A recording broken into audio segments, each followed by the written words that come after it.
ठीक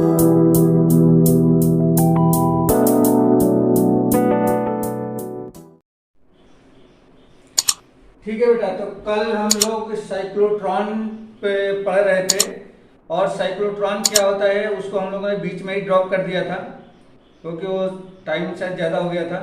तो साइक्लोट्रॉन क्या होता है आज उसको हम लोग सीखने जा रहे हैं। ठीक है, साइक्लोट्रॉन क्या है इसको आज हम लोग देखते हैं कि साइक्लोट्रॉन क्या होता है।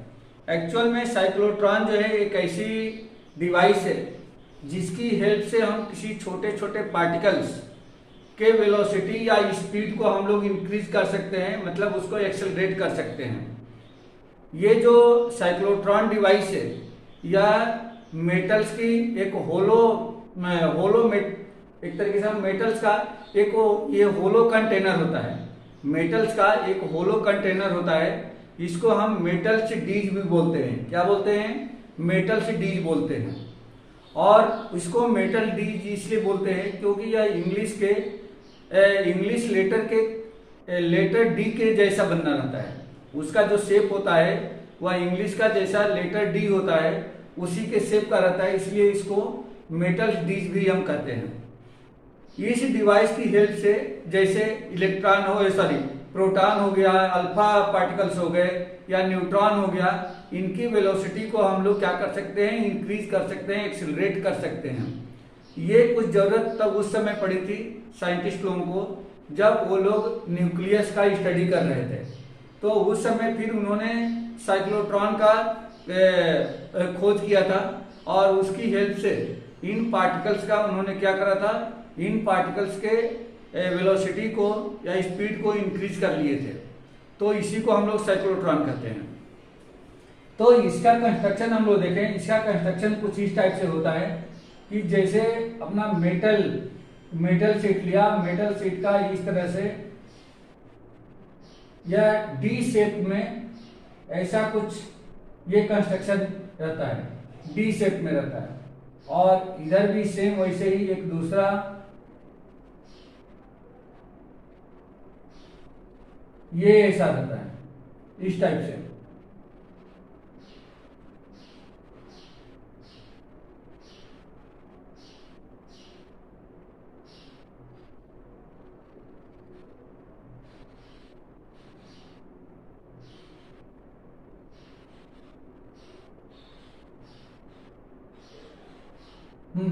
कुछ इस टाइप से ये बना रहता है, ऐसा रहता है।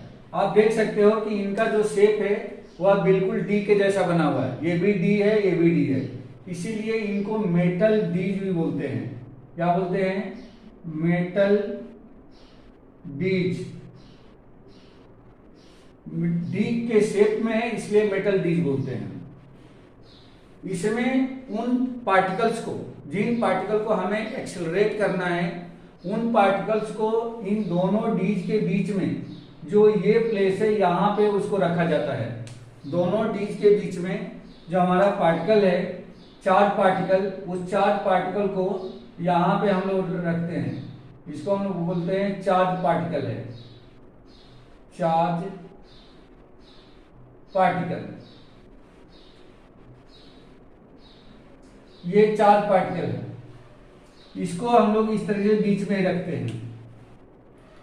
अब यहाँ पे हम लोग ये देख सकते हैं कि ये जो चार्ज पार्टिकल है, यह चार्ज पार्टिकल मूव करता है। तो मूव करता है तो कभी इस वाले पार्ट में आता है, कभी इस वाले पार्ट में, ऐसा ये घूमता है। लेकिन ऐसा घूमने का रीजन क्या है? सबसे पहले ये समझना है। अगर मान लेते हैं कि ये D1 है और ये D2 है। अच्छा, यहाँ पे जैसे उस पार्टिकल को, इस पार्टिकल को मुझे जहां पे लेके जाना है, मैं उसको यहाँ पे एक टारगेट बना लेता हूँ कि हमें मान लो कि यहाँ पे उसको लेकर के आना है और बहुत ही हाई स्पीड से लेकर के आना है, हाई स्पीड से। तो देखिए बेटा, यहाँ पे ये निकलने की एक जगह बनाई गई है। यह पार्टिकल घूमते घूमते घूमते घूमते क्या करता है? इसको हम लोग जैसे ही इसकी रेडियस, मतलब इसके पाथ की रेडियस लगभग इस डीज के रेडियस के मोस्टली इक्वल हो जाता है, तो इस पार्टिकल को हम लोग इस रास्ते से बाहर निकाल लेते हैं और जहां पे भी उसकी हमें जरूरत थी, जहां नीड थी, उस प्लेस पे उसको लेकर चले जाते हैं। तो ये साइक्लोट्रॉन का काम यही रहता है। साइक्लोट्रॉन का फंक्शन क्या है कैसे ये फंक्शन करता है उसको हमें समझना है। पहली चीज तो मैंने बताया कि साइक्लोट्रॉन की खोज क्यों हुई, साइक्लोट्रॉन क्यों जरूरत है। तो साइक्लोट्रॉन सिर्फ यही काम करता है कि वह चार्ज पार्टिकल को एक्सेलरेट कर देता है। क्या करता है? एक्सेलरेट करता है। अब इसका फंक्शन क्या है, कैसे वो वर्क करता है, अब आप इसको समझिए। यहां पे एक ऑसिलेटर पोटेंशियल लगाया जाता है। ऑसिलेटर यहां पे इस तरीके दोनों डीज को इस तरह से यहां पे कनेक्ट करते हैं, जिसको हम लोग ऑसिलेटर पोटेंशियल कर सकते हैं। और इसका सिंबल ऐसा है, ऑसिलेटर।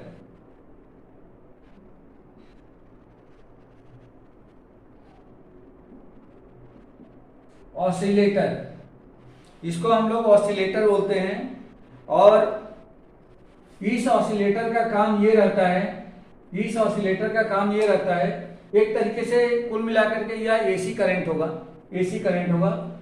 यहां से इसका काम ये रहता है कि इन दोनों डीज के बीच में जैसे ही करंट हम देते हैं, तो अगर इसका ये पॉजिटिव टर्मिनल है और ये निगेटिव टर्मिनल है, तो आप जैसा कि जानते हो कि एसी करंट में कुछ इस तरीके से उसका जो प्रोपगेशन होता है कुछ ऐसा होता है, ऐसा होता है।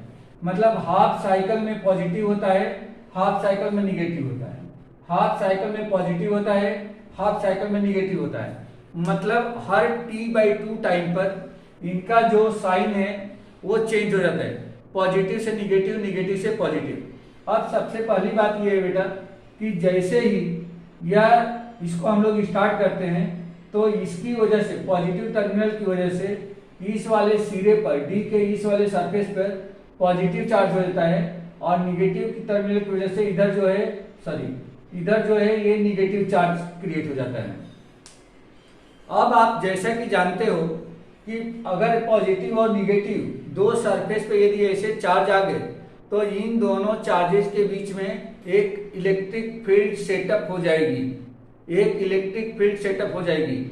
और इलेक्ट्रिक फील्ड का डायरेक्शन क्या होता है बेटा, बता दो। इलेक्ट्रिक फील्ड का डायरेक्शन क्या होता है Rajdeep? Good, positive to negative, positive to negative यहाँ पे इलेक्ट्रिक फील्ड का ये डायरेक्शन होता है। तो यहाँ पे इस तरीके से पॉजिटिव से निगेटिव की तरफ एक इलेक्ट्रिक फील्ड सेटअप हो गया। अब आप समझिए आगे। अब उसके बाद क्या होता है कि यहाँ पे एक हम लोग हाई मैग्नेटिक फील्ड भी क्रिएट करते हैं, हाई मैग्नेटिक फील्ड, और इसकी वजह से एक हाई फ्रीक्वेंसी भी हम लोग देते हैं। तो यहां से जब हाई मैग्नेटिक फील्ड में अगर मैं इस पूरे सिस्टम को मैं रख रखा हूं, तो अगर मैं उस मैग्नेटिक फील्ड को मैं इस तरह से इनवर्ट, परपेंडिकुलर इनवर्ड मान लेता हूं। ये मैग्नेटिक फील्ड का जो डायरेक्शन है यह परपेंडिकुलर इनवर्ड है। तो आप याद करो बेटा, परसों इवनिंग का लेक्चर, उसमें हम लोगों ने देखा था कि जब किसी मैग्नेटिक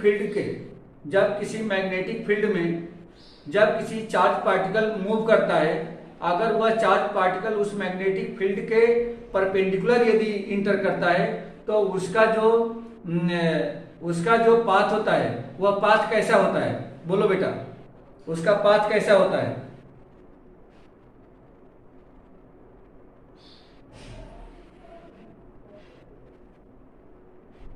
उसका पाथ कैसा होता है बेटा? हेलो, परसों का लेक्चर है, हम लोगों ने देखा था उसमें कि जब भी किसी मैग्नेटिक फील्ड में जैसे मान लो कि ये परपेंडिकुलर इनवर्ड है और इसमें कोई भी वेलोसिटी से यदि चार्ज पार्टिकल इंटर करता है, तो उसका जो पाथ होता है इस तरह से सर्कुलर होता है, याद है, सर्कुलर होता है। अगर यह जो चार्ज पार्टिकल है, अगर यह मैग्नेटिक फील्ड के जस्ट परपेंडिकुलर अगर इंटर करे, तो उसका जो मोशन होगा, जो वेलोसिटी जिस पाथ से मोशन करेगा वह परपेंडिकुलर करेगा, परपेंडिकुलर करता है तो उसका जो पाथ होगा वो सर्कुलर होगा। अगर परपेंडिकुलर इंटर करता है तो उसका जो पाथ होगा वो सर्कुलर होगा। ये ऑलरेडी हम लोग पढ़ चुके हैं। अब यहाँ पे समझिए कि अगर ये मैग्नेटिक फील्ड इसके परपेंडिकुलर इनवर्ड है, किसके, बोर्ड के। और इसमें से ये जो चार्ज पार्टिकल है, यह चार्ज पार्टिकल मूव करता है और मूव करके अगर मान लो कि ये पहले डी में आता है, फर्स्ट डी में आता है, फर्स्ट डी में आता है, तो यहां से क्या करेगा, जैसे ही ये मैग्नेटिक फील्ड में इंटर किया तो इसका पाथ जो है सर्कुलर हो जाएगा। मतलब ये है कि यह सेमी सर्कल पे इस तरीके से ये मूव कर जाएगा, सेमी सर्कल पे। और ये सर्कुलर पाथ में मूव करेगा क्योंकि यहाँ पे जो मैग्नेटिक फील्ड है वह उसके जस्ट परपेंडिकुलर है। ये v वेलोसिटी से ऐसे मूव करेगा। अब आप समझिए कि ये यहां से इस तरह से मूव कर गया और मूव करके जैसे ही ये बीच वाले पोर्शन में जाता है, तो बीच वाले पोर्शन में कौन सी फील्ड है बेटा, इलेक्ट्रिक फील्ड है। क्योंकि हमने ऑसिलेटर को इस तरह से एडजस्ट कर दिया है कि यहाँ पे एक मैग्नेटिक इलेक्ट्रिक फील्ड क्रिएट हो गई है, पॉजिटिव टू नेगेटिव। अब आप लोग एक क्वेश्चन ये बता दो मुझको कि जब किसी चार्ज पार्टिकल को किसी इलेक्ट्रिक फील्ड में हम ले जाते हैं तो क्या उस इलेक्ट्रिक फील्ड में उस चार्ज पार्टिकल पर इलेक्ट्रिक फील्ड के ड्यू टू कोई फोर्स अप्लाई होता है क्या, बोलो बेटा।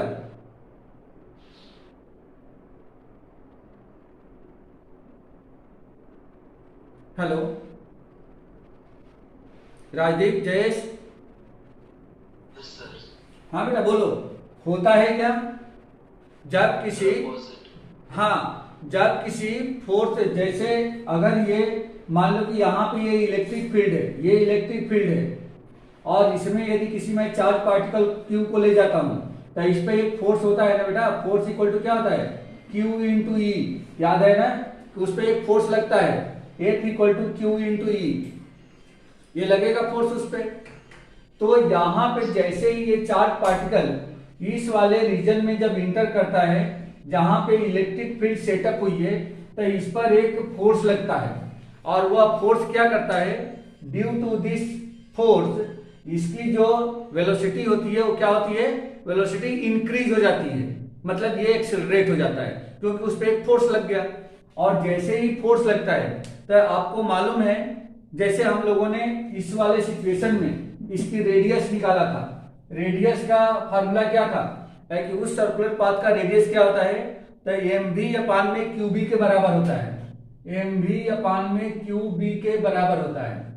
जहां पे m क्या है, चार्ज पार्टिकल का मास है, v चार्ज पार्टिकल की वेलोसिटी है, q क्या है, चार्ज पार्टिकल का चार्ज है और b क्या है, तो मैग्नेटिक फील्ड है। अब आप यहाँ पे देखो बेटा, क्या जो r है, r डिपेंड कर रहा है इसके v पर, क्या r जो डिपेंड कर रहा है v पर, यानी कि v अगर बढ़ेगा तो क्या इसकी रेडियस बढ़ जाएगी, बोलो बेटा, हाँ या ना।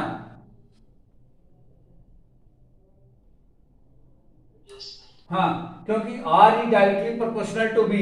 तो जैसे ही इस पर, इस चार्ज पार्टिकल पे इस वाले रीजन में जैसे ही फोर्स लगता है तो ये इस फोर्स के ड्यू टू इसकी वेलोसिटी इंक्रीज होती है और वेलोसिटी इंक्रीज होती है तो इसकी रेडियस भी क्या होती है, उसके पाथ की रेडियस इंक्रीज हो जाएगी। मतलब ये है कि एक हाई वेलोसिटी के साथ में ये दूसरे डी में क्या करेगा, दूसरे डी में इंटर करेगा, बट उस डी में जो इसके पाथ का जो रेडियस होगी वो बड़ी हो जाएगी। पहले इतनी छोटी थी, अब ये बड़ी हो गई। फिर सेम वैसे ही उस सिचुएशन में क्या होगा कि जैसे ये कंप्लीट एक राउंड करेगा, सेम वैसे ही यहाँ पे, अब यहाँ पे देखो बेटा, यहाँ पे क्या होगा, यहाँ पे इसका t/2 टाइम के बाद इसका जो डायरेक्शन है वो चेंज हो गया, करंट का डायरेक्शन चेंज होकर के निगेटिव डायरेक्शन में आ गया। जैसे ही निगेटिव डायरेक्शन में आता है तब क्या होगा, इसकी पोलैरिटी चेंज हो जाएगी।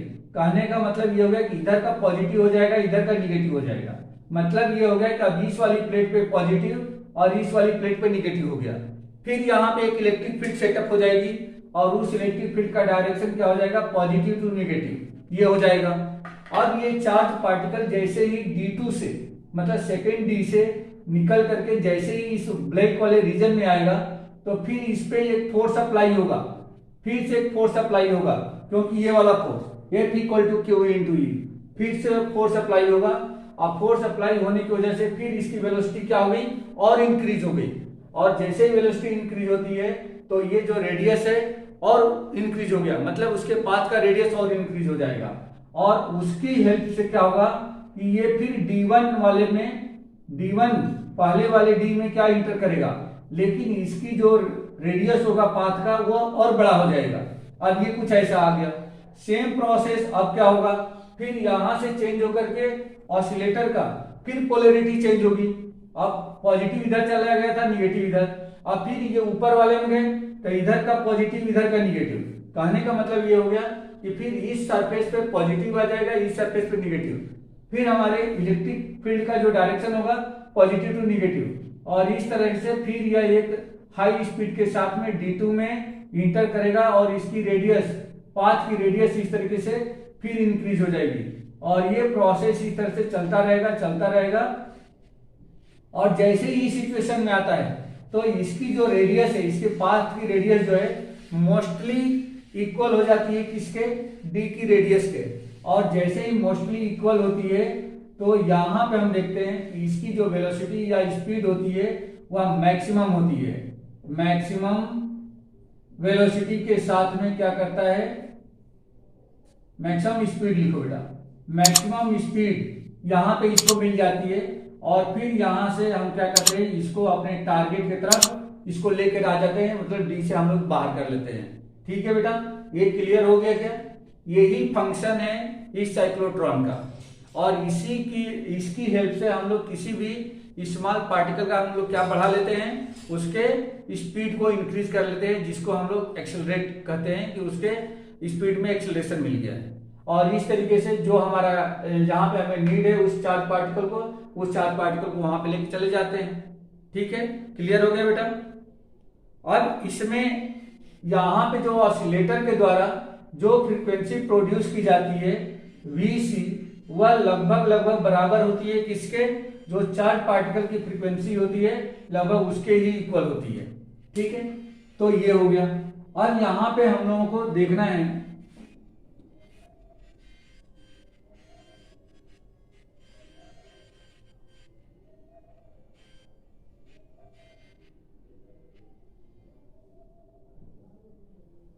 कि इसकी वेलोसिटी क्या मिली। पहले तो r इक्वल टू हमने लिख लिया कि इसके पाथ का जो रेडियस होता है वह पाथ का रेडियस हम लोग उस वाले फार्मूले से निकाले, सिंस रेडियस ऑफ पाथ, ये ऑलरेडी सब कुछ पढ़ा हुआ है बेटा।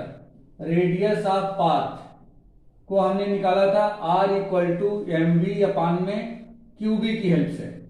अब इसमें वेलोसिटी क्या होगी, इसकी वेलोसिटी क्या मिलती है, तो वेलोसिटी भी ऑलरेडी हम लोग पीछे वाले लेक्चर में पढ़ चुके हैं कि जब कोई चार्ज पार्टिकल किसी मैग्नेटिक फील्ड में जो उसके परपेंडिकुलर यदि इंटर करता है v वेलोसिटी से, तो उसकी वेलोसिटी कितनी होती है। तो v इक्वल टू ऑलरेडी हम लोग ये निकाल चुके हैं, v इक्वल टू ये होता है QB इंटू में r अपान में m, ये इसकी वेलोसिटी होती है। लेकिन ध्यान रहे ये तो r जो है स्मॉल r, यह तो एक नॉर्मल रेडियस है जैसे वो सर्कल पे मूव करता है, लेकिन यहाँ पे क्या हो रहा है, यहाँ पे हमेशा हर d में जैसे ही दूसरे d में इंटर करता है तो उसकी रेडियस इंक्रीज हो जाती है और फाइनली वो इस रेडियस पे पहुंच जाता है जिसकी रेडियस मोस्टली इस d के रेडियस के इक्वल होता है। अगर उस रेडियस को मैं कैपिटल R मान लेता हूं तो ये जो है r जो है किसके बराबर हो जाएगा, कैपिटल R के बराबर हो जाएगा। मतलब ये हो गया कि ये मैक्सिमम स्पीड के लिए ये एक्सप्रेशन में मिलेगा v equal to QBR upon m, ये होगा मैक्सिमम स्पीड, इसका मैक्सिमम स्पीड ये मिल गया, तो ये मिल जाएगा। अब हमें देखना है कि उसकी काइनेटिक एनर्जी कितनी होगी, इसकी काइनेटिक एनर्जी जो चार्ज पार्टिकल है उसकी काइनेटिक एनर्जी कितनी होगी। तो काइनेटिक एनर्जी के लिए फार्मूला क्या होता है, since kinetic energy of charge particle,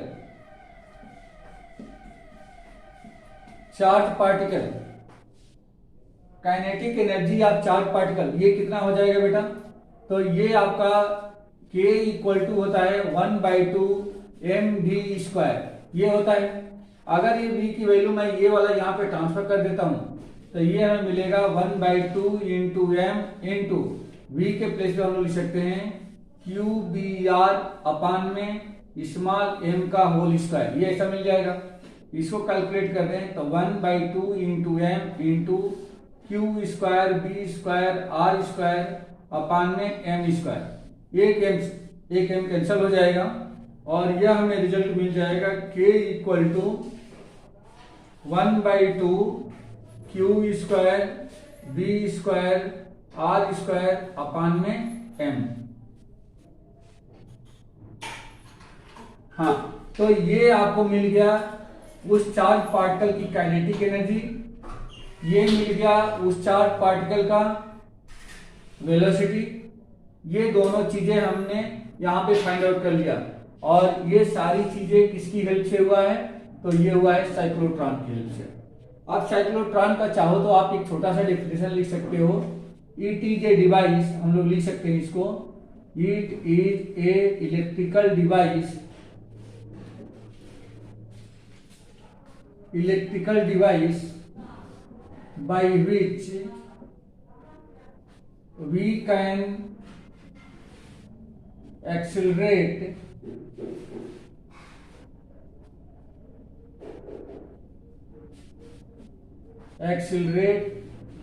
the speed of small charged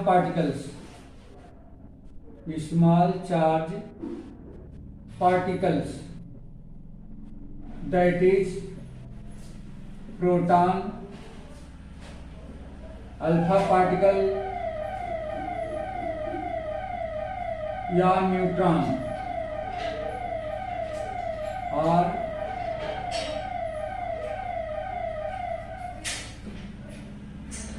neutron. ये इसकी एक छोटी सी डेफिनेशन आप ऐसा लिख सकते हो कि साइक्लोट्रॉन होता क्या है।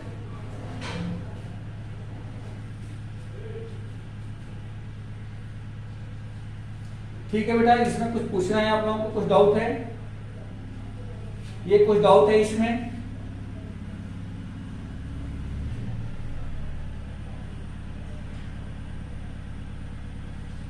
Jayesh, Rajdeep,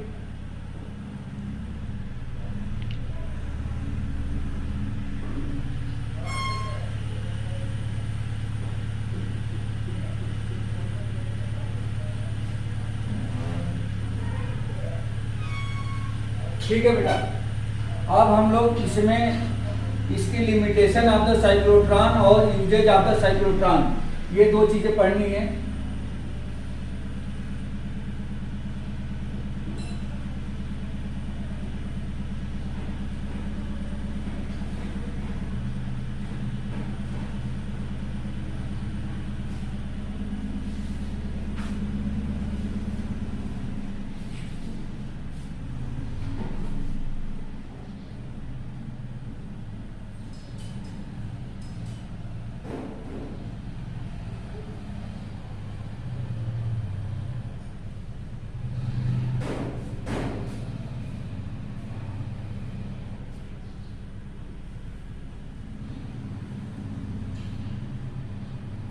Limitation of the cyclotron.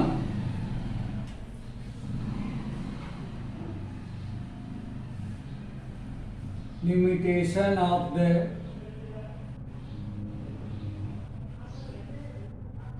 cyclotron. Limitation of cyclotron में हम लोग देख सकते हैं, cyclotron can't accelerate on chained particles like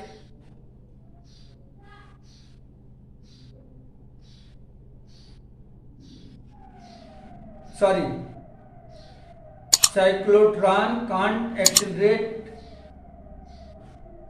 uncharged particles, यह अनचार्ज पार्टिकल को एक्सेलरेट नहीं करता है।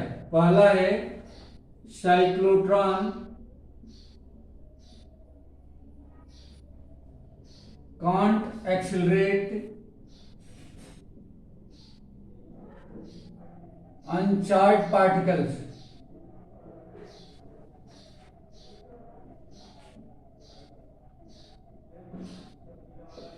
ये इसकी पहली लिमिटेशन है। दूसरी लिमिटेशन है cyclotron can't accelerate electrons because of its small mass. अगर जिसका बहुत स्मॉल मास होगा उसको भी एक्सेलरेट नहीं करेगा। साइक्लोट्रॉन कांट एक्सेलरेट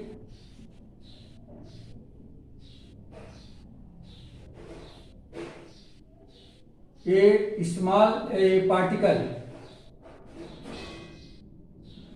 whose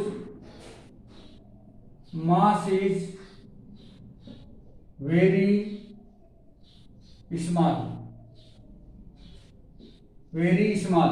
एक बात ध्यान रखना, ये थोड़ा सा पहले वाले में एक चीज गलत हुई है। ये अनचार्ज पार्टिकल को अगर एक्सेलरेट नहीं करता है तो इसमें न्यूट्रॉन को एक्सेलरेट नहीं करेगा। उसमें से अगर जो नोट जाता है उसमें से उसको काट देना। न्यूट्रॉन को एक्सेलरेट नहीं करेगा, ये न्यूट्रॉन को एक्सेलरेट नहीं करेगा एज न्यूट्रॉन, या न्यूट्रॉन को एक्सेलरेट नहीं करेगा। ठीक है बेटा, उसमें से मैंने लिखा था proton, alpha particle and neutron लिखा था। न्यूट्रॉन को एक्सेलरेट नहीं करेगा, ये न्यूट्रॉन को एक्सेलरेट नहीं करेगा क्योंकि यह उन पार्टिकल्स को एक्सेलरेट नहीं करता है जो अनचार्ज होते हैं, क्योंकि न्यूट्रॉन पे तो कोई चार्ज ही नहीं होता है, न्यूट्रॉन तो न्यूट्रल होता है। ठीक है, अच्छा, और ये बोल रहा है कि उन पार्टिकल्स को भी एक्सेलरेट नहीं करेगा जिनका जो मास है अगर बहुत ही स्मॉल है। तो जैसे एज इलेक्ट्रॉन, इलेक्ट्रॉन को भी ये एक्सेलरेट नहीं करेगा, ये इलेक्ट्रॉन को भी एक्सेलरेट नहीं करेगा क्योंकि इलेक्ट्रॉन का जो मास होता है वो बहुत ही लेस होता है, बहुत ही कम होता है। तो इलेक्ट्रॉन को एक्सेलरेट नहीं करेगा, न्यूट्रॉन को भी एक्सेलरेट नहीं करेगा, प्रोटॉन को एक्सेलरेट करेगा, अल्फा पार्टिकल्स को एक्सेलरेट करेगा। ठीक है, तो उसमें से बस ये की वो मिस्टेक हुई है, उसमें न्यूट्रॉन लिखा गया है, वो न्यूट्रॉन को आप लोग रिमूव कर देना, न्यूट्रॉन नहीं आएगा, न्यूट्रॉन को एक्सेलरेट नहीं करेगा। क्लियर हो गया Rajdeep, Jayesh? Yes sir. Okay, अब दूसरा है, दूसरी चीज ये पढ़ने जा रहे हैं कि यूजेज ऑफ द साइक्लोट्रॉन, मतलब साइक्लोट्रॉन का यूजेज कहां कहां पे हम लोग कर सकते हैं। यूजेज ऑफ साइक्लोट्रॉन,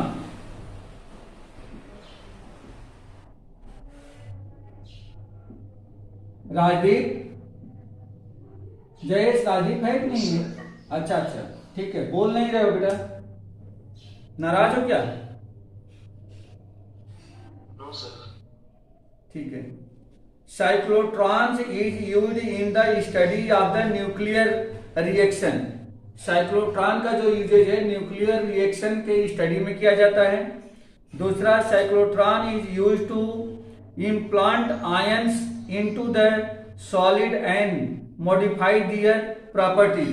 सॉलिड के अंदर आयंस को प्लांट करने के लिए भी किया जाता है जिससे उस सॉलिड के हम लोग प्रॉपर्टी को क्या कर सके, चेंज कर सके। मतलब कि उस सॉलिड के अंदर आयंस को भी हम लोग भेज सकते हैं साइक्लोट्रॉन की हेल्प से, उसको एक्सेलरेट करके। और अगर आयन चले जाता है तो उसकी प्रॉपर्टी क्या हो जाएगी, उस सॉलिड की चेंज हो जाएगी। तो दो इंपॉर्टेंट यूजेज ये हैं। फर्स्ट यूज में लिखेंगे हम लोग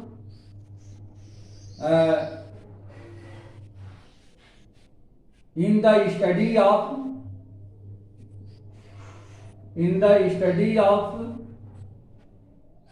nuclear reaction.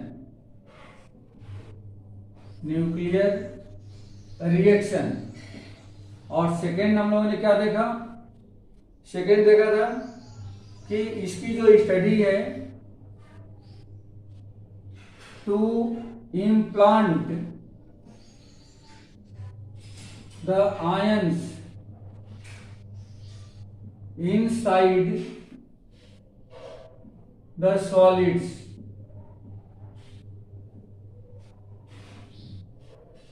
inside the solids, solid के अंदर आयंस को इम्प्लांट करने के लिए भी साइक्लोट्रॉन का यूज किया जाता है। और तीसरा पॉइंट है it is used to produce radioactive substances which can be used in the diagnosis and treatment of different disease. या डिसीज को डायग्नोस करने के लिए भी इसका यूज किया जाता है। किसमें? रेडियो एक्टिव सबस्टेंस, इसकी हेल्प से हम लोग रेडियो एक्टिव सबस्टेंस बना सकते हैं। मतलब ये हो जाएगा थर्ड वाला, use to produce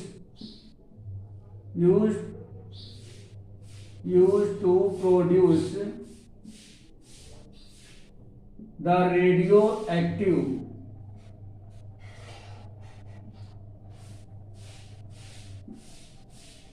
radioactive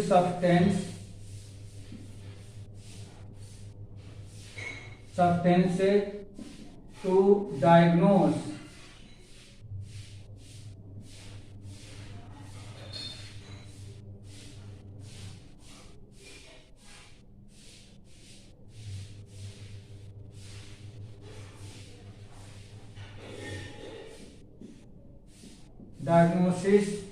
the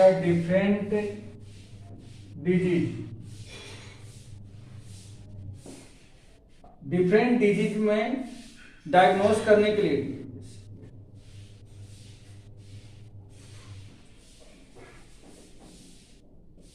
different disease में उसको डायग्नोस करने के लिए भी हम लोग रेडियो एक्टिव सबस्टेंस को साइक्लोट्रॉन की हेल्प से इसको प्रोड्यूस कर सकते हैं, बना सकते हैं। ठीक है, तो ये कुछ उसकी लिमिटेशन रही कि कहाँ कहाँ पे ये वर्क नहीं कर सकता है।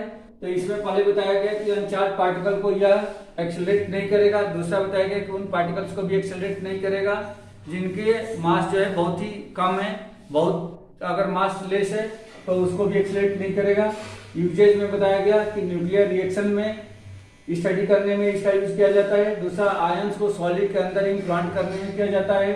और तीसरा, डिफरेंट टाइप के डिसीज को डायग्नोस करने के लिए रेडियो एक्टिव सबस्टेंस को बनाने में भी साइक्लोट्रॉन का यूज किया जा सकता है। ठीक है बेटा, तो ये कुछ इसके इंपॉर्टेंट थिंग्स रही। अब हम लोग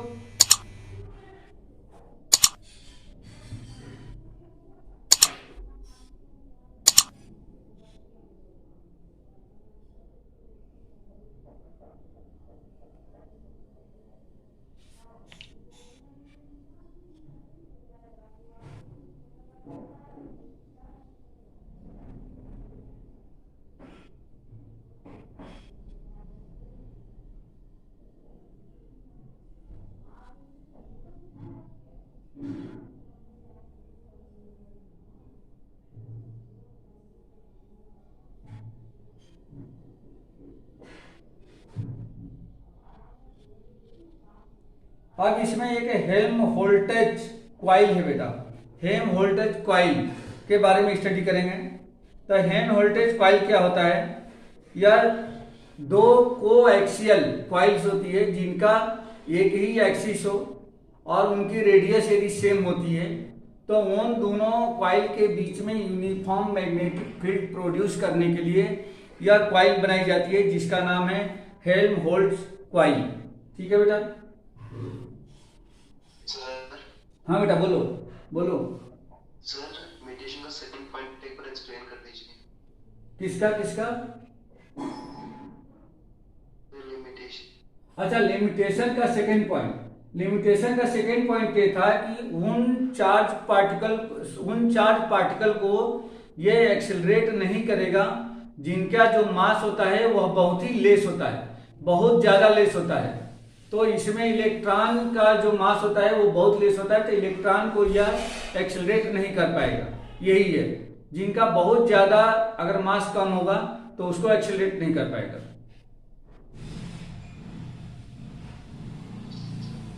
ठीक है?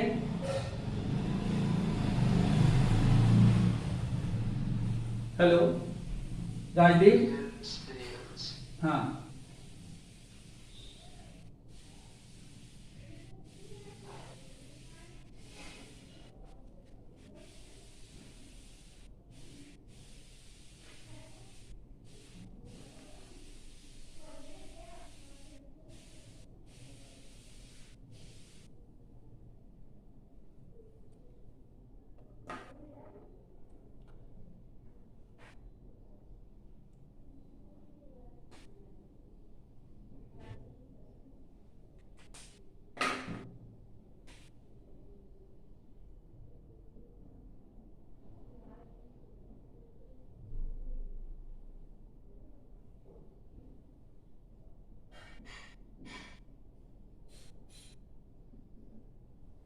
हेल्महोल्ट्ज कॉइल,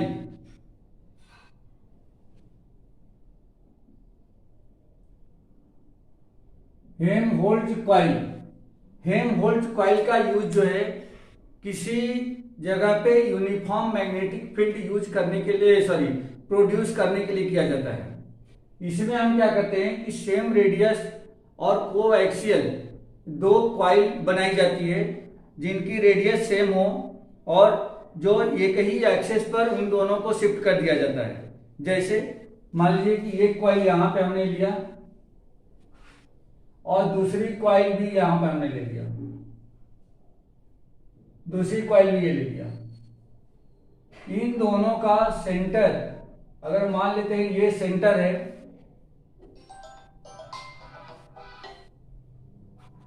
हेलो, हाँ जी ma'am, hello,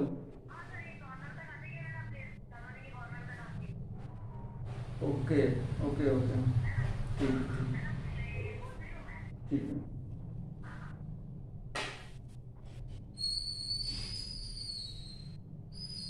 hello Rajdeep, Jayesh.